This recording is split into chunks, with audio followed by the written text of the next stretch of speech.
Teori keadilan sering terdengar indah di ruang kuliah. Rawls berbicara tentang fairness. Utilitarianisme berbicara tentang manfaat terbesar. Critical Legal Studies atau CLS membongkar ilusi netralitas hukum.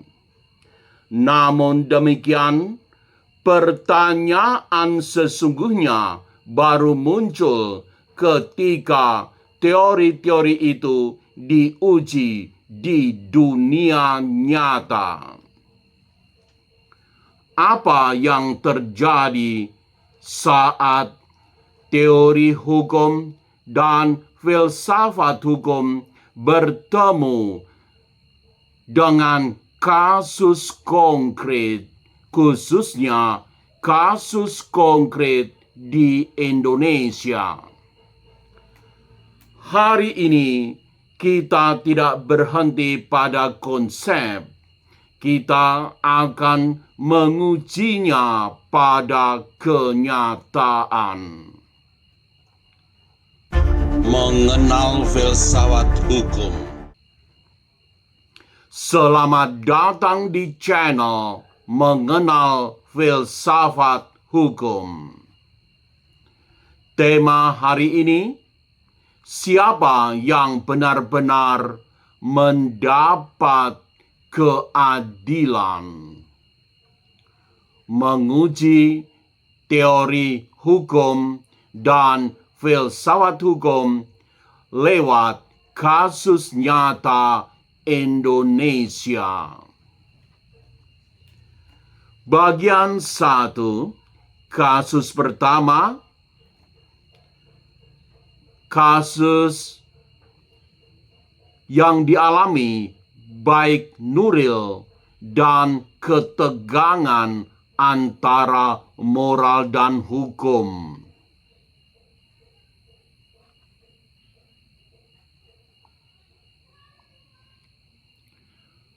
Kasus baik Nuril menjadi salah satu contoh paling kuat tentang benturan antara hukum formal dan rasa keadilan publik. Baik Nuril merekam percakapan bermuatan pelecehan seksual sebagai bentuk perlindungan diri.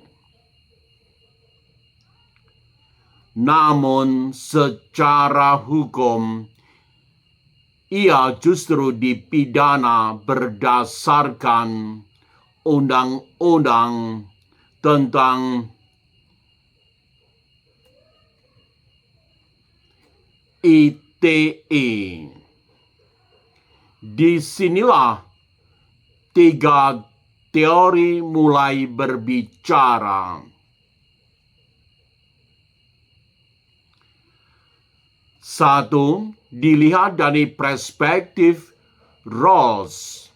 Apakah yang paling rentan dilindungi? Menurut John Rawls, sistem adil merupakan sistem yang melindungi mereka yang paling rentan. Dalam kasus ini, pertanyaannya sederhana. Apakah hukum melindungi korban? Atau justru menghukum pihak yang lemah? Jika korban pelecehan seksual justru menjadi terdakwa, maka dari sudut Rawls, sistem telah gagal menghadirkan fairness. Dua, dilihat dari perspektif utilitarianisme. apa dampak sosial terbesarnya? Bagi utilitarianisme, keputusan hukum dinilai dari manfaat sosialnya. Jika pemidanaan baik Nuril membuat korban-korban lain takut melapor, maka akibat sosialnya negatif. Artinya, putusan itu mungkin sah secara legal, tetapi buruk secara utilitarian. Karena manfaat terbesar bagi masyarakat justru lahir ketika korban merasa aman untuk bersuara. 3. Dilihat dari perspektif CLS. Siapa yang diuntungkan oleh struktur hukum? CLS bertanya lebih tajam. Mengapa hukum bekerja seperti itu? Bagi CLS, hal ini bukan sekedar salah tafsir hukum. Hal ini merupakan gejala bahwa struktur hukum sering bias terhadap relasi kuasa. Korban yang lemah lebih mudah diproses hukum dibanding struktur kekuasaan yang melindungi pelaku. Bagian 2, kasus kedua, Nenek Minah dan paradoks keadilan formal. Selanjutnya ada kasus Nenek Minah. Seorang nenek lanjut usia diadili karena mengambil 3 buah kakao. Nilai kerugiannya kecil. Namun, proses hukum tetap berjalan. Secara hukum formal, hal itu benar. Secara moral, banyak yang mempertanyakannya. Misalnya, pertama, dilihat dari perspektif Rawls. Apakah sistem melindungi yang lemah? Rawls akan melihat siapa posisi paling rentan dalam kasus ini. Seorang nenek miskin berhadapan dengan sistem hukum formal. Jika hukum tidak memberi ruang belas kasih atau proporsionalitas sosial, maka fairness runtuh. Berikutnya bisa juga yang kedua dilihat dari perspektif utilitarianisme. Apakah proses ini bermanfaat bagi publik? Apakah mengadili nenek Minah membawa manfaat sosial terbesar? Atau kebalikannya, justru hal tersebut menghabiskan energi sistem hukum untuk perkara yang tidak proporsional. Dari sudut utilitarian, proses ini sulit dibenarkan karena biaya sosialnya lebih besar daripada manfaatnya. Bagian 3 video ini mencoba mencari pelajaran dari 2 kasus tersebut di atas. 2 kasus ini memperlihatkan hal penting. Rawls membantu kita melihat siapa yang tidak terlindungi.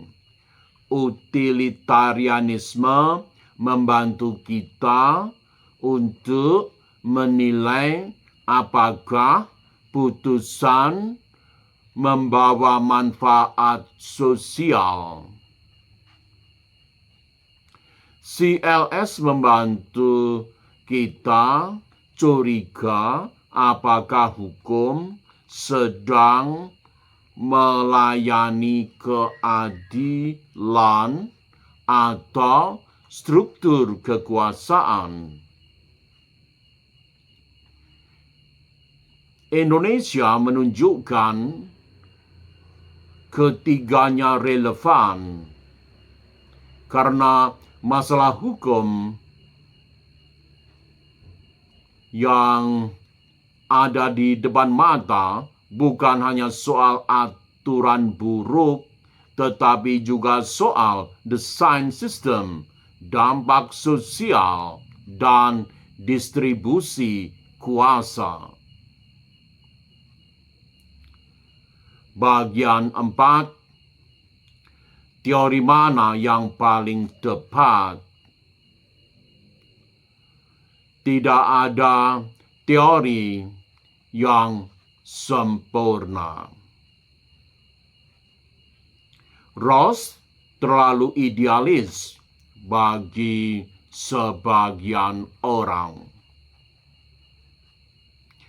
Utilitarianisme bisa mengorbankan minoritas. CLS sangat kritis, tetapi sering kurang menawarkan solusi praktis. Namun justru karena itu, kita membutuhkan ketiganya. Bukan untuk memilih salah satu yang terbaik, melainkan agar kita bisa membaca hukum dengan lebih utuh. Penutup reflektif, kasus-kasus nyata mengajarkan kita keadilan tidak pernah sederhana. Keadilan tidak cukup dibaca dari pasal. Keadilan harus diuji dalam kehidupan nyata. Hukum baru bermakna ketika hukum mampu menjawab pertanyaan paling mendasar sebagai berikut. Siapa yang dilindungi? Siapa yang dikorbankan? Siapa yang sebenarnya diuntungkan? Pesan penutup, hukum bisa tampak netral,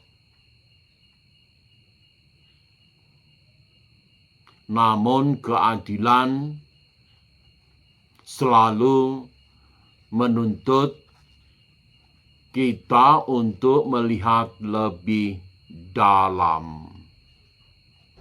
Disitulah filsafat hukum menjadi sangat penting, bukan untuk memberi jawaban cepat, tetapi untuk membuat kita tidak berhenti untuk bertanya. Terima kasih.